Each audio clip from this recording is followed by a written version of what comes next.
Most people think the earliest they can touch their retirement money without a penalty is 59 and a half. They've been told that their whole lives, so they grind, they burn out, they count down to a number that's a decade away. What if that number's wrong?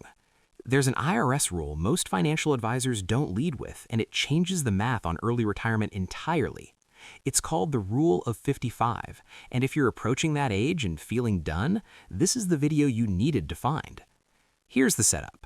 The IRS imposes a 10% early withdrawal penalty on retirement account distributions if you're under 59 and a half. That penalty exists on top of ordinary income tax. So if you pull $50,000 from your 401k at 52 to cover living expenses, you don't just owe income tax on that $50,000, you owe an additional $5,000 penalty. That's $5,000 the government takes for no reason other than the fact that you needed your own money too early. For most people, that penalty is the wall between them and early retirement. The Rule of 55 removes that wall entirely under specific conditions. Here's exactly how it works. If you leave your job, whether you retire, quit, or get laid off, in the calendar year you turn 55 or later, you can take withdrawals from that employer's 401k or 303b plan without paying the 10% early withdrawal penalty. You still owe ordinary income tax on every dollar you pull out. That doesn't disappear. But the extra 10% hit is gone. And for someone with a few $100,000 sitting in a 401k who is completely burned out at 56, that's the difference between being able to leave and being trapped. Let me give you a concrete example. Say you're 57. You've been at the same company for 22 years. You have $480,000 in your 401k. You're done. You have enough saved in a brokerage account to cover maybe 1 year of expenses, but your mortgage is paid off and your monthly nut is around $4,500. You need $54,000 a year to live comfortably. Social Security doesn't kick in until 62 at the earliest, and you want to delay it as long as possible to maximize that benefit. Without the Rule of 55, you'd either have to keep working or pay a 10% penalty on every dollar you pull from that 401k for the next 2.5 years. On $54,000 per year, that's $5,400 in penalties annually, $13,500 over 2.5 years just for accessing money you earned and saved. With the Rule of 55, that $13,500 stays in your pocket. Now, the rules here matter and you have to get them right, because there are ways to accidentally disqualify yourself. First, the separation from service has to happen in or after the year you turn 55, not the day you turn 55, the calendar year. That means if you turn 55 in October and you leave your job in January of that same year, you're covered. You don't have to wait until after your birthday. That nuance catches people off guard and can actually accelerate the timeline for leaving. Second, the money has to stay inside the employer's plan. This is critical. If you roll your 401k into an IRA after leaving, the Rule of 55 no longer applies to those funds. The IRA is governed by a completely different set of rules, and the penalty-free access at 55 does not transfer over. People make this rollover move automatically because financial advisors often recommend it for investment flexibility. But if you're planning to use the Rule of 55 to bridge early retirement, rolling that money into an IRA is a mistake that costs you access until 59 and a half. Third, the rule applies only to your current employer's plan. If you have old 401ks from previous jobs sitting around, those accounts are not covered. Only the plan from the employer you're leaving qualifies. However, there's a window of opportunity here. Some employer plans allow you to roll old 401k balances from previous employers into your current plan. If you do that before you separate from service, those funds are now inside the qualifying plan and covered under the Rule of 55. This is a planning move worth knowing about if you have significant balances sitting in old accounts. Fourth, not every employer plan allows withdrawals under this rule. The IRS permits it, but individual plans can restrict it. Some plans require you to take a lump sum rather than periodic withdrawals. Others may not allow any withdrawals until a specific age, regardless of the rule. This means before you build your retirement plan around this provision, you need to call your HR department or plan administrator and ask directly whether your plan allows Rule of 55 distributions. Get it in writing if you can. Now, what about people whose savings are sitting in an IRA rather than a 401k? The rule of 55 doesn't apply to IRAs, but there's an alternative called Section 72T, also known as Substantially Equal Periodic Payments, or SEPP. This provision allows you to take penalty-free distributions from an IRA at any age as long as you commit to a fixed withdrawal schedule for a specific period of time. The schedule has to continue for at least 5 years or until you reach age 59 and a half, whichever is longer. So if you start at 54, you're locked in until 59 and a half. If you start at 57, you're locked in for 5 years until 62. The math on SEPP distributions is calculated using one of 3 IRS-approved methods, and the amounts are not flexible. Once you set the schedule, you're committed. If you deviate from it, the IRS hits you with a 10% penalty retroactively on every distribution you've taken, plus interest. This is not a casual decision. Anyone considering 72T should be working with a CPA or a financial planner who understands the mechanics cold, because a mistake doesn't just cost you going forward, it unwinds everything behind you. Here's the part of this conversation that doesn't get enough attention. The financial math of retiring at 55 is only half the equation. The other half is biological, and it's just as important. Consider this. There's a documented pattern in retirement spending called the retirement spending smile. It gets its name from the shape of the spending curve over time. In the early years of retirement, spending is high. People travel, they pursue hobbies, they spend time with family, they're active. This phase is sometimes called the go-go years. Then, as people move into their late 60s and 70s, spending tends to drop. Energy decreases, interests shift, big trips become less frequent. Then in the later years, spending rises again, this time driven by healthcare costs. What this tells you is that retirement is not a flat line. The things you want to do at 58 are different from what's realistic at 76. If you wait until 65 to retire because you're chasing a larger number, you may have more money and less capacity to use it. The decade between 55 and 65 is, for most people, the highest energy window of retirement. You're likely still physically capable, mentally sharp, and have the health and stamina to do what actually matters to you. A larger account balance at 67 does not buy back the decade you spent burning out at a desk.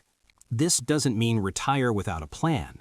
It means the plan has to account for time as an asset with a real cost of waiting. Let me walk you through what that math actually looks like. Take a guy named Marcus. He's 55. His current employer's 401k has $620,000 in it. He's been doing the same job for 19 years. He's exhausted, not broke. He could keep working and add to the account, but he's running the question of whether the additional accumulation is worth the additional years. Here's the math he has to run. If Marcus keeps working until 62 and contributes $2,000 a month with an employer match, his 401k could grow from $620,000 to roughly $1.1 million, assuming 7% annual returns. That's a meaningful jump. But here's what that math ignores.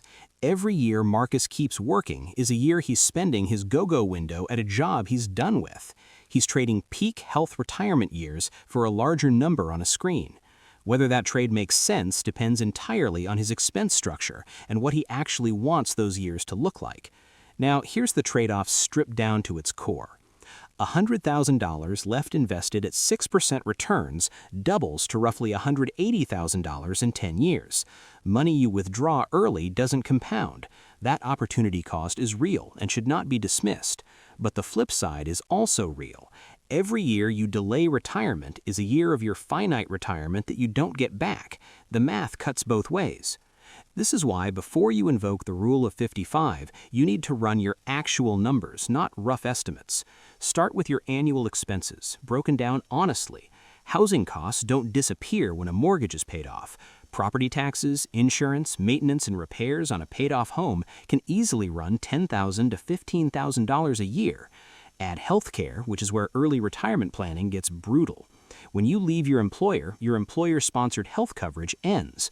Medicare doesn't start until 65. That means if you retire at 55, you're looking at up to a decade of coverage you need to fund privately through the ACA marketplace or COBRA in the short term. A healthy couple in their late 50s can easily spend $1,200 to $2,000 a month on premiums alone before factoring in deductibles and out-of-pocket costs. For planning purposes, a conservative estimate is $15,000 to $25,000 per year for a couple, depending on the plan and where you live. That number needs to be baked into your model, not treated as an afterthought. Then you layer in your income sources. Do you have a taxable brokerage account or Roth IRA contributions that can be accessed without penalty? Roth contributions, not earnings, can be withdrawn at any time without tax or penalty, regardless of age. If you've been building a taxable brokerage account alongside your 401k, that's a bridge asset. A health savings account is another one that gets overlooked. If you've been maxing your HSA and leaving it invested rather than spending it down, you may have a meaningful pool of tax-free money specifically designated for healthcare costs. Map every source of income you have access to before 59.5, and then figure out how much of your gap the Rule of 55 withdrawals need to fill. Once you have the expense picture and the income picture, there's a tax layer that changes the math in ways most people don't think about. When you retire early with a low income year ahead of you, you have an opportunity to do Roth conversions at lower tax rates. Here's how it works. If your taxable income in a given year is low, you can convert pre-tax dollars from your 401k or traditional IRA into a Roth IRA, paying income tax now at the lower rate, so future withdrawals are tax-free. The years between retirement and Social Security claiming are often the lowest income years of an early retiree's life, which makes them the ideal window for conversions. But here's the tension with the Rule of 55. If you're taking significant distributions from your 401k to cover living expenses, those distributions count as ordinary income and could push you into a higher bracket. That limits how much room you have for Roth conversions in the same year. This is not a reason to avoid Rule of 55 withdrawals, but it is a reason to think carefully about how much you're pulling, what bracket it puts you in, and whether you can structure withdrawals in a way that preserves conversion room. A good CPA who understands the interplay between early retirement distributions and Roth strategy is worth every dollar here. There's also the investment allocation question that most people handle wrong. The conventional wisdom is to shift toward bonds and fixed income as you approach retirement. More conservative, less volatile, smoother ride. But early retirees face a problem that conventional wisdom wasn't designed for. If you retire at 55 and live to 90, your portfolio needs to last 35 years.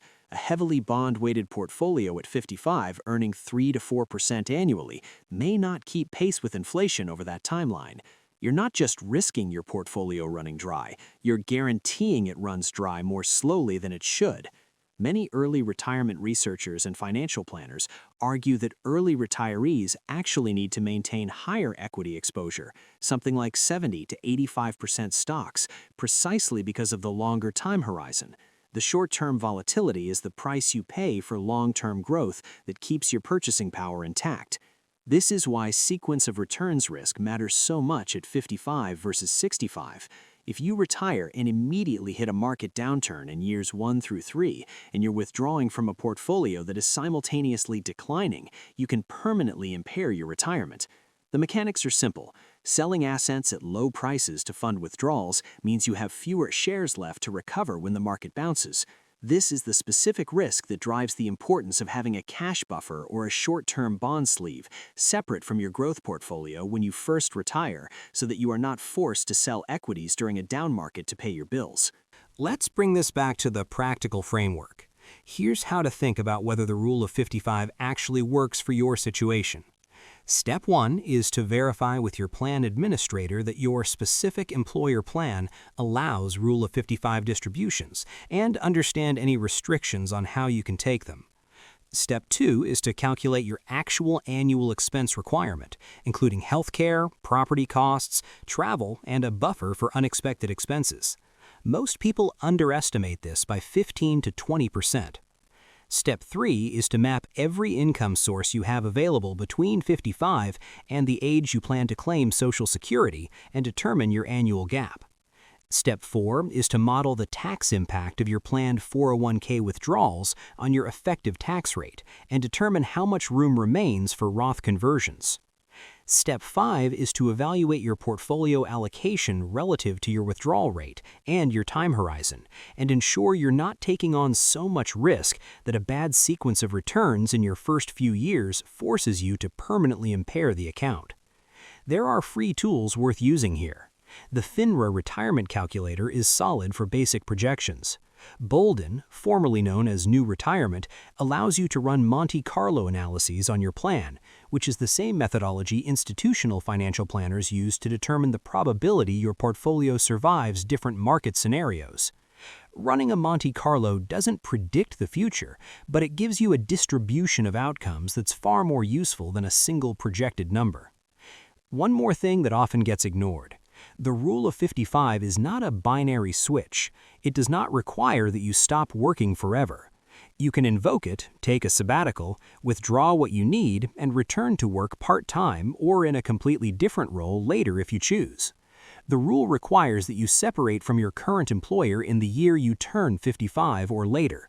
It does not require permanent full retirement.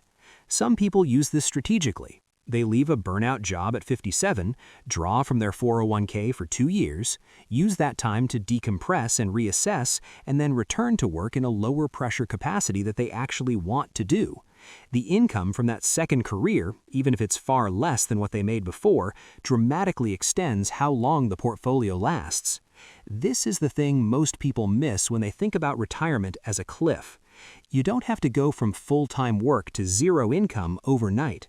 The Rule of 55 gives you a financial bridge that lets you leave a situation that's no longer sustainable, access your own money without penalty, and design whatever comes next on your own terms, including more work if that's what you end up wanting. The math has to work. Run it honestly and include every variable, including healthcare, taxes, and sequence risk, but do not make the mistake of treating this as purely a math problem. Time has a cost. Health has a cost. Staying somewhere you're done with has a cost that doesn't show up on any balance sheet. You can make more money. You cannot make more time, and you cannot buy back the years you spent waiting for a number that felt safe while your energy slowly went in the other direction.